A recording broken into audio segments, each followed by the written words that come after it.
ठिकाणी वेगवेगळ्या गोष्टी झाल्या, गोष्टी सगळीकडे कॉमन होती.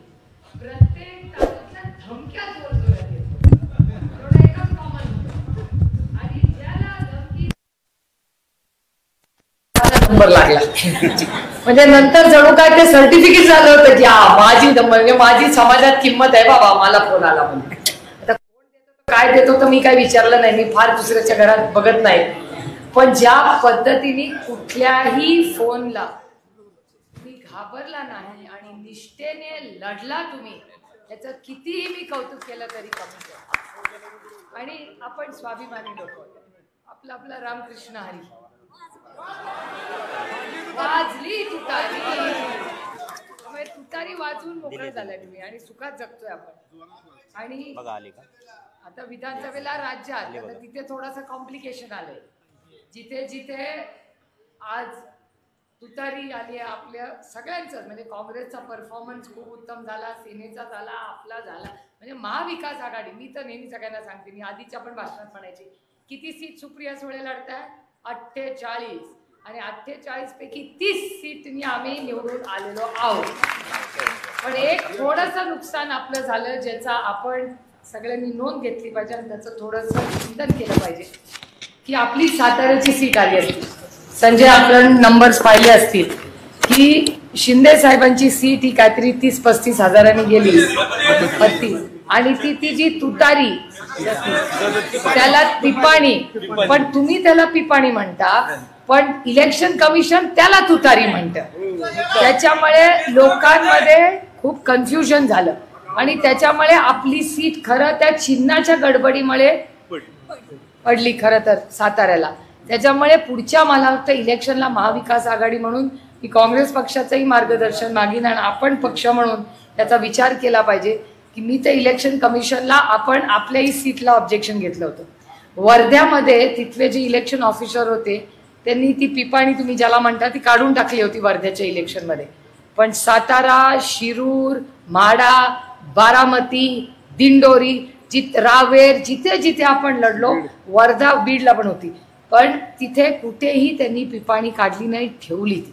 हा रडीचा डाव होता. पण आता हे इलेक्शन कसं करतात हा अनुभव आपल्याला झालेला आहे, त्याच्यामुळे आपण एकदम एक्सपर्ट झालोय आता. त्याच्यामुळे 3-4 महिन्यात कुणाचे पण फोन येऊ दे, धमकी येऊ दे, पिपाणी चालू दे, आपल्याला काय प्रॉब्लेम नाही. आता त्यांनी विचार केला पाहिजे की ह्याच्यावर आता जास्त आम्ही काय करू शकतो, कारण का ह्या सगळ्या संघर्षाच्या काळात म्हणजे काय काय. मी काल इंदापूरला होते, इंदापूरला भाषण करायला कार्यकर्ते म्हणत होते, ताई ते पाण्याचं बघा, इथे असं भाषण झालं की तुम्ही जर उलट मतदान केलं तर इथे पाणीच इंदापूरला मिळणार नाही, तरी तिथे 25 हजाराचा लीड आहे. म्हणजे ही खरंच म्हणजे ज्या पद्धतीने भाषणं केली गेली किंवा लोकांना, म्हणजे एक गोष्ट आपल्याला म्हणजे त्यांची चुकी आहे त्यातून आपण पण बोध घेतला पाहिजे. आता 30 आले म्हणून हवा नको जमिनीवर, कारण आपली जबाबदारी जास्त वाढली. त्यामुळे पुढचे 4 महिने आपण सगळ्यांनी पूर्ण ताकदीने महाविकास आघाडीचा धर्म पाळून पूर्ण ताकदीने विधानसभेच्या कामाला लागण्याची गरज आहे. त्यामुळे फार गुलाल खेळत बसू नका. आता 3-4 दिवस गेला रामकृष्ण हरी, आता उद्यापासून कामाला लागा, कारण बूथ कमिट्या काम आणि दुष्काळाची अतिशय गंभीर परिस्थिती आहे. आणि एक आंदोलन, माझी विनंती काँग्रेस पक्षाला राहील, काँग्रेस पक्षाचे तालुक्याची अध्यक्ष आहेत अण्णा, माझी विनंती आपल्याला राहील की एकतर आपण खूप मदत केली याबद्दल तुमचे मनपूर्वक आभार, पण त्याचबरोबर एकीकडे आपण गुलाल खेळतोय पण दुसरीकडे मी आपल्याला सहकार्य मागीन ना, की मी काल दौंडला होते, त्यानंतर इंदापूरला होते, आज सकाळी बारामतीला होते. तिन्ही तालुक्यातून एक मागणी मला सातत्याने आली की ताई दुधाच्या भावाबद्दल काहीतरी करा, आम्हाला अशक्य आहे जगणं, आम्हाला परवडत नाहीये, काहीतरी मार्ग काढा. शहरामध्ये 2 रुपयांनी दूध वाढलंय म्हणून काल खडकवासल्यातले आणि पुण्यातले लोक मला सांगत होते दुधाचा भाव कमी करा, आणि ग्रामीण भागात 2 रुपये कमी झालाय. ते मला हा हिशोबच कळत नाही की शहरामध्ये दूध रोज वाढतंय, ग्रामीण भागात शेतकऱ्याला कमी होतंय, मग मधले 50चे रुपये आता 55 झाले, मग हे पैसे जात आहेत कुठे सगळे. त्यामुळे ह्या सगळ्या गोष्टीसाठी आपण, मला असं वाटतं मी कालच महाराष्ट्राच्या सरकारला पुन्हा एकदा म्हणजे 10वं किंवा 11वं पत्र असेल पण जर पुढच्या 8-10 दिवसात जर मला वाटतं संजय आपणही जिल्ह्याचे अध्यक्षा जर काँग्रेसला मान्य असेल, आम आदमी पक्षाचे सगळे सहकारी दिसत आहेत सगळे इथे बसलेले, तर तुम्हाला सगळ्यांना मान्य असेल तर एक 8-10 दिवसाचा कालावधी सरकारला देऊ. नाही जर आपल्याला निधी मिळाला तर ताकदीने रस्त्यावर उतरून आज दुधाला भाव जोपर्यंत मिळत नाही त्या कामाला आपल्याला लागावं लागेल. म्हणजे एका बाजूला इलेक्शनचं काम विधानसभेच्या आणि एका बाजूला चारा छावण्या तुम्ही बघताय, चारा छावण्या टँकर वेळेवर येत नाही, चारा डेपो मागितला तर मिळत नाही. सगळी परिस्थिती म्हणजे मला यायलाही उशीर याच्याचमुळे झाला. एकतर म्हणजे मला तर वाटतं मी पहिल्यांदाच इलेक्शन लढले का असं वाटतंय. एवढा गुलाल आयुष्यात कधीच खेळले नाही जेवढा 4 दिवस खेळते. काल तर 3.5 तास उशीर झाला. रात्री मी 9:30-10ला पोचले, इंदापूरला 6ला पोचायचो, तर रात्री काल 2 वाजले घरी जायला. आणि रस्त्यावर इंदापूरला पाऊस होता तरी कार्यकर्ते भिजत होते. जे एवढा म्हणजे ह्या इलेक्शन मध्ये काय झालंय हेच समजेना मला. हा पाऊस लकी असतो तो काय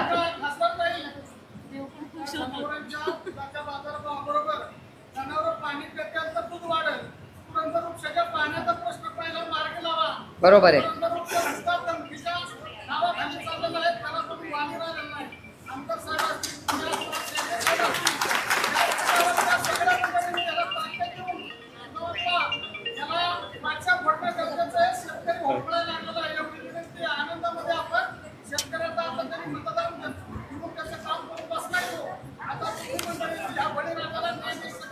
मान्य मान्य पूर्णपणे मान्य.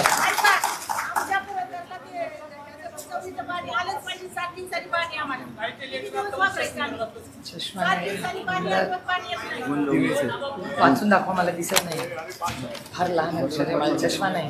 पुरंदर उपसा योजनाला काय लिहिले? पुरंदर उपसा जलसिंचन योजनेचे पाणी दिवे भागासाठी मिळणे. ठीक आहे. तर आज सकाळीच पुरंदर उपसा योजना जानाई शिरसाईचा आढावा आम्ही घेतलाय. काही गावात बारामतीमध्ये आणि काही पुरंदरमध्ये. जानाई शिरसाई आणि पुरंदर उपसा योजनाचं नियोजन आपण आता वेगळ्या पद्धतीने करणार आहोत.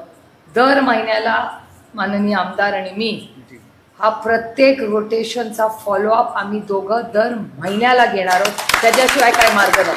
काय होतं, तिथून सांगतात खडकवासल्यातून पाणी सोडलंय, मग इथून दुसरा अधिकारी म्हणतो त्यांनी सोडलं नाही म्हणून आम्ही दिलं नाही.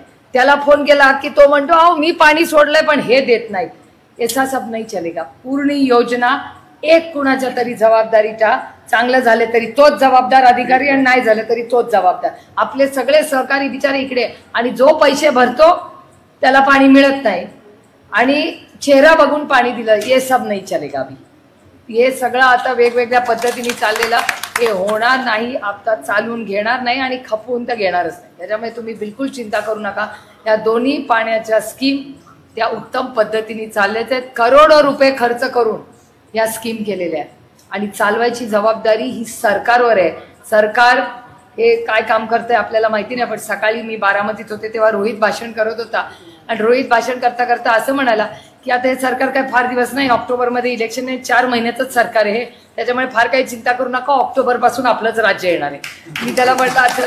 पण ही गोष्ट खरी आहे की ज्या पद्धतीने लोकांनी आपल्याला ह्या इलेक्शनला साथ दिली आहे, खरं तर अगदी तोंडात आलेला घास घेतलाय. आपल्या 230 सीट आल्या आहेत, त्यांच्या काय फार आलेल्या नाही आहेत. आणि आज खरं खोटं देवालाच ठाऊक बाई. आता एक कार्यकर्ता मला सांगत होता, आता अशी बातमी आली आहे संजय, खरं खोटं मला माहिती नाही, मी काय दिल्लीत नव्हते, पण त्यांचं म्हणणं आहे त्या RSSनी काहीतरी निर्णय घेतलाय की त्यांना नेतृत्व बदल हवंय. असं मी नाही म्हणत आहे, असं काहीतरी त्या फोनवर आलंय. आता खरी खोटी बातमी आपल्याला माहिती नाही. आमचं म्हणणं आहे बदल करायचा आहे, नाही करायचं आहे ते काहीतरी करा, पण प्रशासनाला सुरुवात करा. जर तुम्हाला बसायचं नसेल आणि झेपत नसेल तर हम तो तयारी आहे, काय प्रॉब्लेम आहे. कारण का सरकार अतिशय उत्तम पद्धतीने केंद्रात किंवा राज्यात, आता मला सांगा सरसकट कर्जमाफी ही आपल्याच काळात काँग्रेस राष्ट्रवादीच्याच काळात झाली की नाही? सरसकट झाली होती सगळ्यांची. दुधाला भाव, इथे अतिवृष्टी झाली की दुसऱ्या दिवशी दिल्लीवरनं लोक यायचे की नाही आपल्याकडे. दुधाला भाव कधी कमी पडू दिला का? कधी कांद्याची निर्यात कधीतरी आपण बंद केली होती का? बसला की नाही फटका?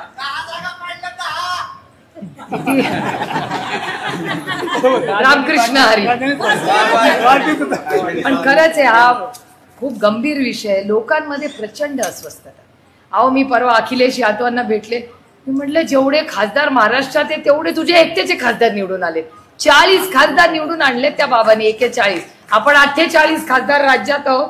तुम्ही विचार करा, 41 खासदार त्यांनी निवडून आणलेत. 50% जास्त उत्तर प्रदेशमध्ये. आणि सगळे म्हणायचे 80वर 80 दगड उभा केला तरी येतील युपी मध्ये. त्याला म्हणलं कसं काय? तो म्हणलं, मी तुला सांगत होते मागच्या इंडिया मीटिंगमध्ये. म्हणलं, हो बाबा तू सांगत होतास, पण हवा अशी वाटत होती, आम्हाला वाटेल नाही तुला मनातून वाटत असेल. पण तुम्ही विचार करा, 41 खासदार असा माहोल असताना निवडून येणं ही खूप मोठी गोष्ट आहे. उत्तर प्रदेशमध्ये अहो अयोध्या पण हरले.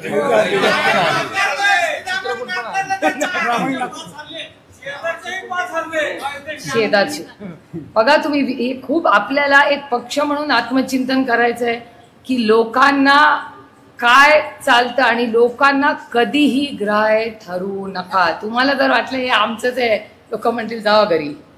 त्याच्यामुळे कधीही या एका मतामध्ये तुमच्या केवढी मोठी ताकद आहे या देशाला दाखवून दे. तुम्ही पैसा, भीती, सत्ता, जे काय घरफोड, पक्षफोड, या देशातल्या मायबाप जनतेने हे सगळं नाकारलंय. कारण का हा एक सुसंस्कृत राज्य नाही, हा देश सुसंस्कृत लोकांचा आहे. आणि आपल्या सगळ्या भारतीय लोकांना आपल्या संस्कृतीचा मान सन्मान आहे.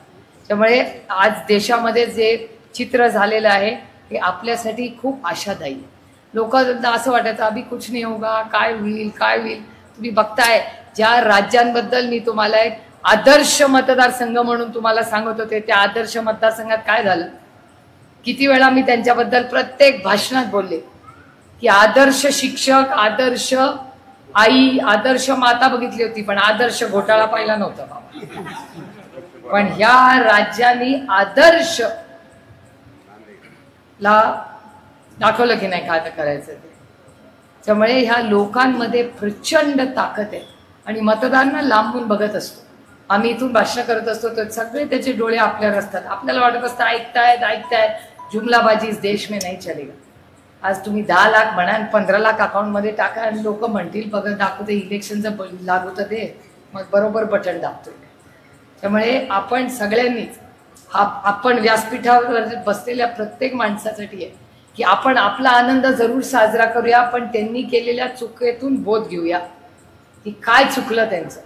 आणि पुन्हा पुन्हा मी सांगते की 30 खासदार निवडून आले म्हणून कृपा करून हवेत जाऊ नका. अरे 30 आले म्हणजे आमचे 200 आमदारच आले. आपल्याला पुढचे 4 महिने अतिशय सतर्क राहावं लागेल. आपण सगळेच म्हणजे महाविकास आघाडी पूर्ण ताकदीने एकत्रपणे लढणार आहे. कालच परवाच्या दिवशी आम्ही दिल्लीला इंडिया मीटिंगला गेलो होतो, तेव्हा माननीय सोनियाजी, उद्धवजी नव्हते पण संजय राऊत साहेब होते. या सगळ्यांची चर्चा झालेली आहे. पुढच्या एक 8, 10, 15 दिवसामध्ये आपण एका बाजूनी आपण सगळ्या दुष्काळाच्या कामाला लागायचंय आणि एका बाजूनी महाविकास आघाडीच्या ऑक्टोबरच्या इलेक्शनला आपण सगळ्यांनी कामाला लागायचं आहे. आज आपण गेल्या महिना, 1.5 महिना, 3 महिने मोठ्या वेगळ्या संघर्षातून आपण सगळ्यांनी जी साथ दिली, मला आता चिठ्ठी आली आहे, निर्भय बनो टीमचं आभार माना. निर्भय बनो, काय दिवस आलेत बघा. मला निर्भय बनो टीमचा आभार मानावा लागतंय. आता सब निर्भय बन गए, आता बनो कसलं राहिलंय. आता लोकांनी निर्भय आहेत हे त्यांच्या मतामधून दाखवलेलं आहे. तुम्हाला एक गोष्ट सांगून मी तालुका सांगणार नाही. माझे बंधू श्रीनिवास पवार आणि मी परवाच्या दिवशी मतदानाच्या दिवशी एकत्र होतो. सगळ्यांनाच धाकधूक होती, कारण काय TV वाले 2 म्हणायचे येणार, 3 म्हणायचे नाही येणार. आमदारांचं एक वेगळंच गणित असतंय. ते आमदार रोज मला सांगायचे असं असं असं असेल. म्हणलं कशावरून. पण झेंडे मामांचं मी मानलं पाहिजे. मला अजून आठवतं, मी मगाशी जयदीपला सांगितलंय गाडीची कथा बारामतीतून येताना. आम्ही नाझऱ्यातून कुठून येत होतो देव जाणे. नाझऱ्यातून मी आणि झेंडे मामा गाडीत होतो आणि आम्ही येत होतो. आणि मी त्यांना म्हणलं काय तुम्हाला वाटतं कसं होईल, पुढे समोर कोण आहे, कोण म्हणजे कॅन्डिडेट ठरायच्या आधी ते म्हणले कोणीही तुमच्या विरोधात कॅन्डिडेट असू दे, बाहेरचा असला तर इतक्या मतांनी येणार आणि घरात असला तर इतक्या मतांनी येणार. म्हटलं काय बोलताय झेंडे मामा. कशावरनं? ते म्हणले माझ्यावर विश्वास ठेवा. म्हणलं माझी खूप इच्छा आहे विश्वास ठेवायची, पण मला जरा ओव्हर कॉन्फिडन्स वाटतं. म्हणलं अहो मी लोकांना भेटतो. म्हणलं अहो मी लोकांना भेटते. ते म्हणले विश्वास ठेवा तुम्हाला, आणि तुम्हाला एक तालुका सगळ्यात जास्त मग कोणीही लढलं तरी मताधिक्य देईल, म्हणजे बारामती. ह्या एकटा माणूस म्हणत होता, बाकी सगळे म्हणायचे बारामती घासून चालेल, 50 ते पुढे जातील 10, 20, सगळे हिशोब करून करून सगळे थकले.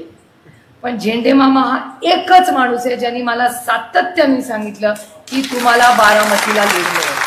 कुठल्या भरोश्या ते बोलत होते देव जाणे बाई. मी गाडीत आता पुन्हा त्यांना विचारलं, तर म्हणले मी असं गाडी घेऊन जायचो, फिरायचो, टपरीवर बसायचो आणि विचारायचो काय रे कुणाला मतदान करतो, असं तसं तसं. त्या गप्पातून त्यांनी स्वतःचा प्रायव्हेट सर्वे केला होता. पण एक खरंच ते मला म्हणले होते. आणि खूप एक वेगळं वातावरण राज्यात होतं, देशात होतं. आणि आपला एक समज असतो की पैसे आणि सत्ता यांनी मतं मिळतात. मला एका गोष्टीचा अभिमान आहे, 50 खोकेमुळे महाराष्ट्राची खूप बदनामी झाली, पण ह्या राज्यातला सर्वसामान्य मायबाप जनता ही विकली जात नाही. कोणीही कितीही पैसे खर्च करू दे, ती विकाऊ नाही आहे. त्यामुळे 50 खोकेनी आपली बदनामी झाली असेल, ती बदनामी ह्या तुमच्यासारख्या मायबाप जनतेनी भरून काढली आहे की महाराष्ट्र हा एक स्वाभिमानी पक्ष आहे. तो कधीही कुणासमोर न झुकलाय न कधीही झुकणार आहे. आणि मला आणि एका गोष्टीचा अभिमान वाटतो की आदरणीय पवार साहेबांना ह्या वयात जी तुम्ही सगळ्यांनी साथ दिली, तर आज मी हिंमत करून त्यांचं वय म्हणतेय, कारण का ते व्यासपीठावर नाहीये. कारण का त्यांचं वय काढलं की घरी जाऊन ते लेफ्ट राईट करतात की माझं वय कशाला काढताय, तुम्ही स्वतःचं बघा तुम्ही. कारण का त्यांना म्हणजे त्या वयावर त्यांना काही विश्वासच नाहीये का काय, मला काही कळत नाही त्यांच्या वयाचं गणित. पण परवा सगळा रिझल्ट लागला आणि 8वी बीडची सीट लागली. त्याच्यानंतर तुम्हाला माहिती आहे बीडमध्ये काय काय झालं. त्याच्यानंतर रात्री सगळे शांत बसल्यावर मी त्यांना एकच प्रश्न विचारला, म्हणलं तुमच्या आईने तुम्हाला काय खायला घातलं? माझ्याकडे बघतायत असं काय प्रश्न विचारतेस तू? म्हणलं तुम्ही सगळी भावंड. बाई मी सांगते ना, ही लढाई मी जी लढले ही तुमच्या सगळ्यांच्या सहकार्याने. म्हणजे मी जेव्हा जेव्हा तुमच्या चेहऱ्याकडे बघायचे तर मला असं वाटायचं की हे जर इतक्या ताकदीने लढू शकता तर मला काय अडचण आहे लढण्यासाठी. त्यामुळे तुम्ही जी साथ या काळामध्ये दिली ही मी आयुष्यभर विसरणार नाही. हे फक्त इलेक्शनचं यश म्हणून नाही, पण नाती कशी जपायची आणि एखादा विचार कसा जपायचा हे कुणाकर शिकावं तर तुमच्यासारख्या खरंच विचारवंतांकडून. त्याच्यामुळे तमाम पुरंदरवासीय, काँग्रेस पक्ष, आम आदमी पक्ष, शिवसेना या आणि सगळ्या मित्र पक्षांच्या समोर मी नतमस्तक होते आणि आपल्या सगळ्यांना ग्वाही देते की आपल्या पाण्याचा प्रश्न असेल, आपल्या दुधाचा भावाचा प्रश्न असेल आणि पुरंदरचा सर्वांगीण विकास आम्ही सगळे म्हणून त्याच्यात सातत्य ठेवून विरोधात असलो किंवा सत्तेत असलो तरी त्याच वेगाने करू, याबद्दल आम्ही कटिबद्ध आहोत. आज आल्यानंतर अतिशय प्रेमाने आपण सगळ्यांनी जे माझं स्वागत केलं, मी गुलाल खेळून फार दिवस झाले पण आज काही सुटका नव्हती यांच्याकडून. त्याच्यामुळे त्यांनी जे धरलं ते फक्त मला वाटतं आमदार साहेब वाचले आज, त्याच्यामुळे ते आज वाचलेले आहेत. पण आता एक आधीच आत आले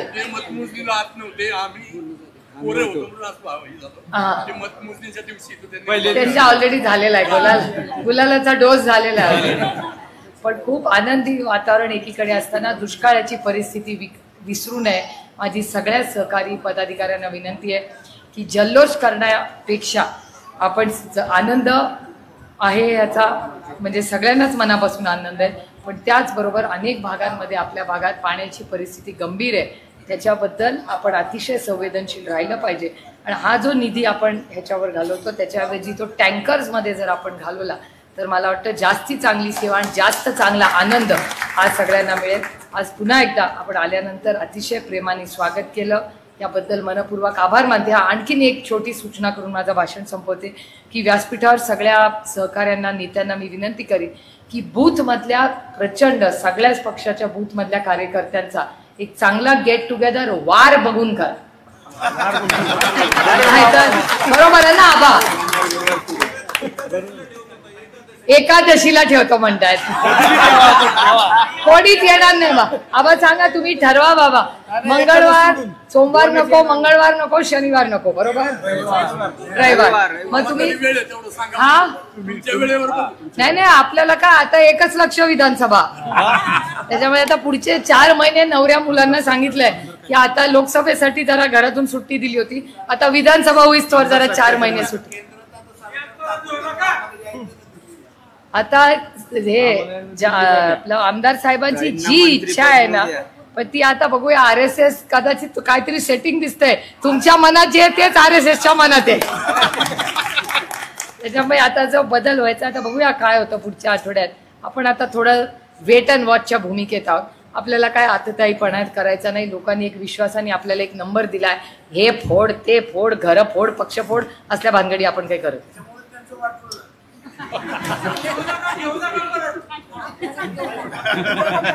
एक मी तुम्हाला अतिशय प्रांजळपणे सांगते की मगाशी मला हा प्रश्न कोणीतरी विचारला. मी सांगितलं या देशामध्ये टॅलेंटची कमतरता नाही.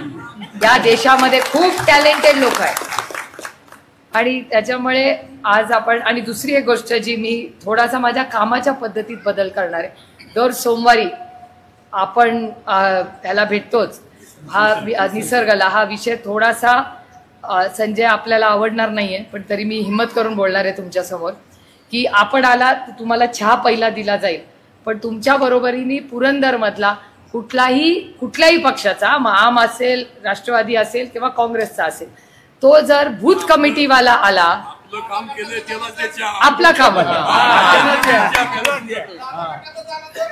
हा आणि असं कसं होईल. आपले आहेत ना सगळे. तर समजा संजय जगताप आले आणि काँग्रेस पक्षाचा बूथ कमिटीचा माणूस आला, दोघंही एकत्र आले, तर संजय जगतापांना चहा पहिला दिला जाईल, पण काँग्रेसच्या बूथ कमिटीचा काम पहिलं केलं जाईल. हा एक नवीन आपण रूल करणार की आमदारांचा म्हणजे जिल्हा परिषद अध्यक्ष सगळ्यांचा मान सन्मान होईल, पण त्यांना चहा आधी आणि यांचं काम आधी. आणि माझी झेंडे मामा आपल्याला विनंती आहे की आज नंतर जेव्हा जेव्हा तुम्ही पैसे निधी टाकता गावांमध्ये, तेव्हा बूथ कमिटीची अध्यक्षाची आणि सगळ्या मित्र पक्षांचाही मान सन्मान करून निर्णय झाला पाहिजे, जो आपण शब्द दिला होता. आणि दर 3 महिन्यांनी तालुका लेवलला महाविकास आघाडीची आणि आम आदमी म्हणजे इंडिया अलायन्सची मीटिंग दर 3 महिन्यांनी एक झाली पाहिजे. आपण हा शब्द आधी दिला. त्यामुळे तालुका एक गाठीभेटी, काय दरवेळीस काय अजेंडा असेल असंच नाही, पण दर 3 महिन्यांनी आपण सगळ्यांनी भेटलं पाहिजे. तुमची काही कामं असतील याच्यासाठी पुरंदरला म्हणजे सासवडला एखाद्या वेळेस घ्या, एखाद्या वेळेस जेजुरीला घ्या, पण दर 3 महिन्यांनी एक इंडिया अलायन्सची मीटिंग तालुक्यात झालीच पाहिजे. त्याच्यात जर काही कमी जास्त काय झालं असेल कुणाकडून किंवा एखादं काम राहिलं असेल ते सगळं केलं जाईल. आणि जेवढा राष्ट्रवादी काँग्रेस पक्षाचा मान सन्मान होईल त्याच्यापेक्षा जास्त मित्र पक्षाच्या बाबतीत आम्ही जर मागे कमी पडलो असू ते सगळं भरून काढण्यासाठी ही 5 वर्ष आहेत. त्यामुळे तुम्ही जे सहकार्य आम्हाला दिलंय, सोमवारी प्रत्येक सोमवार आधीच निसर्ग आहे तसंच राहील. सोमवारी तो दिवस बदलणार नाही, फक्त ज्येष्ठ नागरिकांना पहिलं आणि त्याच्यानंतर बूथवाला. एक मिनिट भाऊ, तुम्ही आता सांगितलं आमदारकीची निवडणूक, त्याच्यानंतर काय काय निवडणूक आहेत? सहकारातल्या आहेत, सोसायटीच्या आहेत, नगरपालिकेच्या आहेत, महापालिकेच्या आहेत, ग्रामपंचायतीच्या आहेत, जिल्हा परिषद पंचायत समितीच्या आहेत. याच्यात सुद्धा संपूर्ण ताकद महाविकास आघाडीच्या माध्यमातून. तुमच्याकडून 2 राहिलं, बँक राहिली, कारखाना, दूध संघ प्रत्येक तालुक्यात आहे. पुरंदरसाठी नाहीये, बारामती लोकसभा मतदारसंघ आणि शिरूर सगळीकडे. कुणावर ही नवीन सूचना आली? महत्वाची सूचना आहे ती, बरोबर आहे.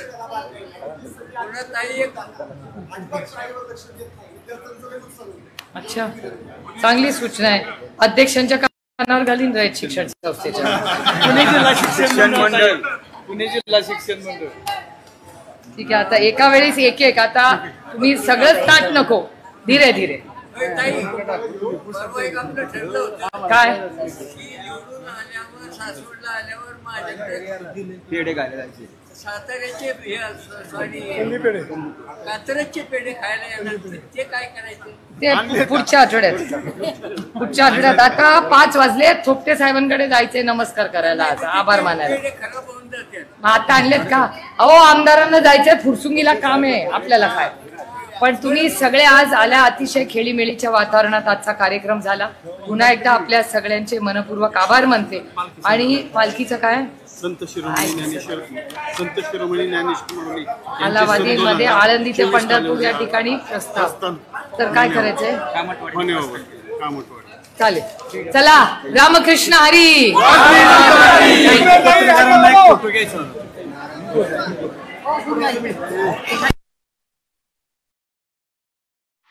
नवनवीन बातम्या बघण्यासाठी आमच्या चॅनलला सबस्क्राईब करायला विसरू नका.